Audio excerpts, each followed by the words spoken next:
Hello. In this episode, we're going to explore what it can feel like losing your spirit and how you might begin finding your way back. For some people, that connection comes through quiet reflection. For others, it shows up as intuition, faith, maybe memories of a loved one that have passed, or maybe just a sense that something greater is guiding them. Some call it a spirit guide. Others, guardian angels, or their ancestors, loved ones who have crossed, or simply a deeper inner knowing. Now, I can't tell you what to believe. I can only share with you what has helped me. But if you found your way here today, maybe that means something. Maybe it's not an accident. Maybe it's a moment to pause, listen, and look inward. We'll also be talking about what it can look like when someone feels disconnected from that part of themselves. Grief, trauma, depression, PTSD, and life's many hardships can leave a person feeling lost in ways that are deeply personal and hard to explain. Every story is different. So to begin, let's go to Palisade, Colorado, and start with one of those stories. Hello, I'm Dave Medina, and this is A Thorn in Your Soul. This is our first podcast. We're here to create an environment just like a campfire where people can come and sit. Many years ago, the Native Americans here would come and sit around the campfire and they'd share stories of loss, of triumphs, of heartbreaks, and the tribe would be there to listen to these stories. The suicide, loss, and ideation and mental health, those have stories too that need to be told. Just like the Native Americans, we need to come together and share these so that we can maybe learn how to have hope, how to have joy again, and to tell the stories of those lost ones because they deserve to be remembered. Let me tell you a story about a young Navajo who prepared to go to war by doing the sun dance in order to get his spirit guide to protect him. But this war was a war with Germany, and he was proud to be in the airborne for his country. When his division landed, they came under heavy fire, and he was captured. He was tortured in prison because his captors wanted the code talker translations, and he didn't know because they had symbolic representations. For example, a bear might be a type of tank. He didn't know what they wanted, so they were severely cruel to him. They would put food just out of his reach so that he can watch the maggots gather, and it was only until the food became infested that a German soldier would force feed these. He was eventually found by US troops barely alive, not much more than a skeleton. When he returned home, his tribe could see that there was no spirit left in those eyes. This was a man who had once fasted for a month, survived the Sundance, and received a spirit guide, yet the trauma he endured had nearly taken everything from him. During a healing gathering, he was brought before the council and admitted he wanted to end his life. After prayers were sung and the community surrounded him with care, the medicine man told him that he had a thorn buried deep in his soul. You could see it in his eyes. With the help of the tribe, he began to find that thorn, but first he had to change his perspective. Through the help of the tribe, he came to see that if the guard had not force-fed him the protein in those maggots, he may not have lived. In time, and with spiritual guidance from the tribe, he found his spirit again and came to understand that even in cruelty, there had been the means of survival. Come join us and listen to our stories. One of them may help you find the thorn in your soul.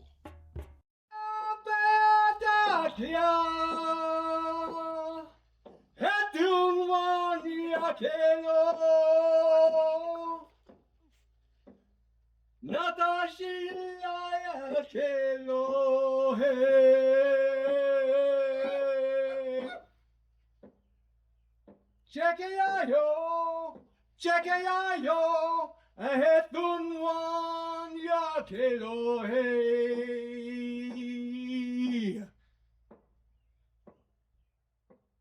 わざいただきや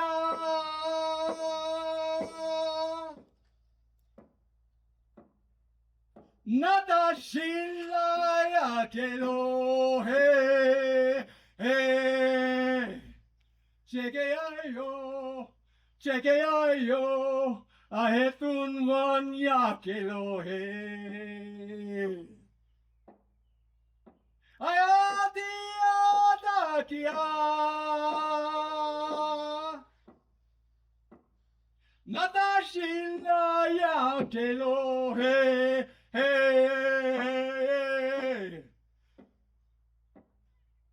チェケやよチェケやよあへとんわんやけどへへYo. Woo! Thank you, Uncle David. Such a beautiful song. And I'm going to invite everybody into the prayer place now. This is a prayer place for the atheist, the agnostic, the Hindu, the Muslim, the Jew, the Zoroastrian, the atheist. Any of you here, you're all welcome here. The Christians, all the believers are welcome in this prayer place. It's a place for everyone.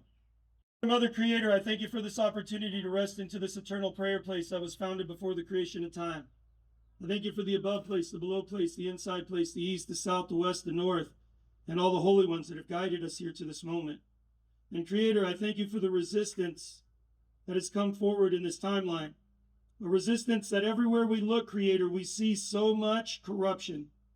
And Creator, it is the unity that brings us to a place in which we can trust each other again. And it's been 10,000 years since our ancestors danced in a good way, but we awaken that memory that is written into our very DNA. The memory of a holy place where we can dance and be free and we can believe again.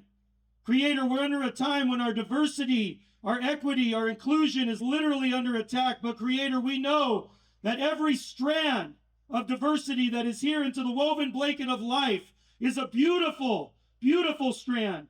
And we rest ourselves under that blanket of your mercy here today. And we release ourselves to do the great work that you have called us to do. And we proclaim that love shall prevail today. We proclaim that peace shall prevail today. That unity shall prevail today.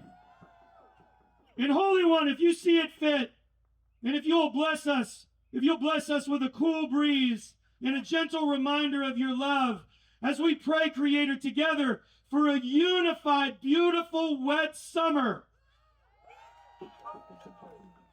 Thunder beings, please bring us that good rain. Holy Spirit, bring us the rain. And let us be reminded that when we unify, when we come together, that miracles can happen. Many of us have witnessed the miracle of healing in our two-leggeds, but we know that healing is also in our beautiful Mama Gaia. And we release this prayer together today, knowing that you have worked in the seen and unseen parts to make a way for us to dance, to make a way for us to celebrate, to make a way for us to unify, Creator, when there's so many agents of separation today. Let the music draw us close. Let the drum draw us close. Let us be reminded of what happened in the 1700s when Native Americans, Africans, Europeans came together at Conga Square in New Orleans to create a foundation for all the greatest gifts of music that North America has created. Let us be reminded of that great song, and let us sing a song of freedom as we come together in Palisade, Colorado. Beauty below. Beauty below. Beauty beside. Beauty in front. Beauty behind. And rest in your hand on your heart, relative. Let's take a deep breath in. Beauty within. Come on, say it with me. Beauty within. Beauty within. Come on, say it with me. Beauty within. Beauty within. I am. We are. We are Made beautiful again. made beautiful again. I just want to give thanks to the Colorado River. I come from Arizona, and the Colorado River gives life to so many of us. I want to thank you, beautiful Mama River, for blessing so many with life. We acknowledge you and we love you. Thank you for all the recreation and the good things you give us. Thank you, Grand Mesa. Thank you, Monument. Thank you for all the directions and all of us. And thank you for the producers of this beautiful event. This is our third year here, y'all. We love you. Hey, we'll see you tomorrow at the drum circle right in front of Drumming Sounds. Everybody gets a drum. 10 a.m.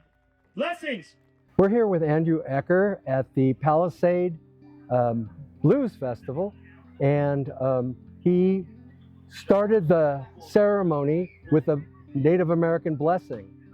So tell us about your nonprofit organization. Oh, well, thank you so much, David. I just want to thank you for having me on this beautiful program and sharing a little bit about our heart and the work that we do at music festivals. So through our nonprofit organization, Wellness Sourcing, Events That Matter, and Partners That Care, we're able to do not only land acknowledgement, which we just did in the opening blessing of the Palisades Roots and Bluegrass Festival, which we acknowledge the indigenous people, the petroglyphs on the mountains, and we did a contemporary prayer as well, to really bring in, and your song was beautiful, it was really amazing, to bring in that level of consciousness and connection that we desperately need in our current timeline. But also, as a part of our offerings to the music festival, we do a drum circle. And this drum circle is based around post-colonial drumming in New Orleans, where Native Americans, Africans, Europeans, people from all over the world gathered with a common language of group drumming. And that group drumming created a foundation for all of the great gifts that North America has given to the world musically. Jazz, blues, R&B, gospel, rock and roll, hip hop. But what we do specifically is we use that container of connection to the heartbeat of Mother Earth as a way of conveying a message about suicide awareness, prevention, and mental health. When most of us think of drum circles, we imagine hippies at Woodstock or maybe some new age types. But these rituals have a long history and can be helpful to our health. We are getting in tune with the benefits of drum circles. Drum circles have been a part of cultures around the world for thousands of years. In Puerto Rico, they call it a bomba. In Hawaii, luau. And Native Americans call it a powwow. Whatever you choose to call it, there are benefits. For many years, the drum circle was on kind of the counterculture movement. And now drumming has become a peer-reviewed, studied medical intervention. Andrew Eckert and Monica Patton of Drumming Sounds in Phoenix, Arizona facilitate drum circles across the country. They're filling us in on the healing benefits of drum circles, starting with how they promote physical activity. When we're drumming with people, they're actually getting a lot of movement in the body. They say that drumming is actually comparable to riding a stationary bike. Oh, wow. Yeah. I also like the idea of an undercover workout. Yeah, exactly. Next up, drum circles promote community. I'm not a musician. I can't hear a note to save my life. This is not necessarily about making the music, it's just about being a part of the community. It's about connecting. Thank the Lord! A healthy community that drums together is really a community that is inspired and is able to create a dynamic where you have an elder sitting next to a young person. I mean, there's many of us, we don't have a friend that's in their 70s or 80s, but we do in our drum circle community. And you've seen this change lives within communities. Both of us are living testimonies of the power of music. We're both substance abuse free now, 20 years. We live lives that are just completely amazing, going out and making music with people. And you attribute it to the drum circles. Absolutely. Which leads us to the last benefit on our list. Drum circles can improve mental health. Our ancestors have known since the dawn of cultural identity that drumming helps us feel better. Now they have looked at drumming as an intervention for depression, for anxiety. This is a result of the biological changes that occur with a drumming practice. We're actually opening up new neural pathways. We'll start thinking thoughts of, I'm not good enough, I'm never gonna be anything. But the drum comes in and actually changes those neural pathways. And it turns off the neural receptors that cause depression and anxiety faster than medication. Drumming to better health with drum circles. Hello, my name is Adam, Shield of the Feather. I've known Andrew for over 10 years and have been working with Andrew in Drumming Sounds for the better part of 6 to 7 years. I was introduced to Andrew by a mutual friend named Linda Redinger, who helps with indigenous organizations that we are part of as well. And the opportunity, once it came to go with Andrew into these different hospitals and institutions to share the drum, has been amazing. I think it's one of my, I would say, favorite life experiences that I've gotten to witness and see, and the power and the medicine of the drum, and just how effective and amazing and beautiful the drum can be in the form of medicine, vibrational medicine, right? I just really, it really hit my heart just to see how amazing and beautiful, when going into these hospitals and these institutions with Andrew and setting up the drum and just seeing the caliber of people. He goes to hospice, elderly care centers, mental health institutions, all sorts of hospital institutions. And, I've gotten to go to, over the years, here and there to help him at, most of those. And so to see the wide range and effectiveness to the drum and the people has been a beautiful experience. And I'm surprised that we don't do this more, with our elders, with the sick, with the children. I think this is a very overlooked procedure that has the ability to heal the world in a way. Song is a form of prayer and vibrational energy, and the earth is linked to that. So yeah, for me, it's been a beautiful experience, and I'm all for Andrew and Drumming Sounds, and continue to support him in his mission and his life work with the drum. So can you tell me a little bit, like, what it's like, just any instant that stuck out to you of like a transformation that you saw a patient or a person that was sick go through from the drums? Sure. Yeah, like in a lot of the hospital institutions where people are healing or in recovery, they'll sometimes, depending on the severity of that, they'll wheel them out on the cart. And Andrew, when everyone comes out, he starts to put drums around the circle for everyone. And sometimes I've witnessed, the nurse or someone saying, as he puts the drum next to the person they wheeled out, oh, they probably won't participate or something. And I just love how he engages. Well, we'll make them feel like, like they are participating, and that's okay. And at the beginning, they're sitting and quiet. And yeah, you don't know if they're going to drum or what that looks like, but he still gives them a mallet. And by the end of it, they're smiling, full grin, and they're drumming, and they're loving it. So yeah, I would say that is what I've witnessed or have seen most common in some of the hospital or institutions. Wow, so you just like see a transformation of like actual joy coming in. Yeah. At the beginning, wheeling them out, they're in a place, right? And can't really relate, and especially depending on the hospital and institution we're working at.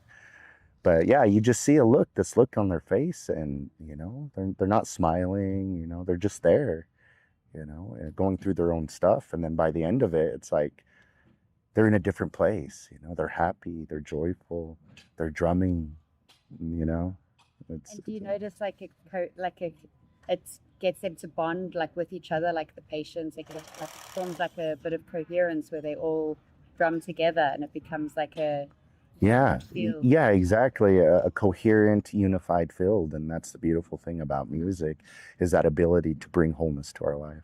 As we close this episode of Finding Your Spirit Guide, let Andrew's story remind us that no life is beyond healing, and no pain is the final word. His journey through trauma, suicide attempts, addiction and despair, into purpose, faith, and service is a powerful testament to the strength of the human spirit. If you're still searching for your own spirit guide, may this be your encouragement to listen deeply, trust in the quiet wisdom within, and believe that transformation is possible. Even after the darkest chapters, there can be light, meaning, and a new beginning. Thank you so much for joining me today, and may you continue forward with hope, courage, and the grace to find your own path. And remember, healing becomes even more powerful when you don't walk alone. So I invite you to become part of a community that supports you, and they have a shared purpose. And this can help guide you on your own journey. Thank you.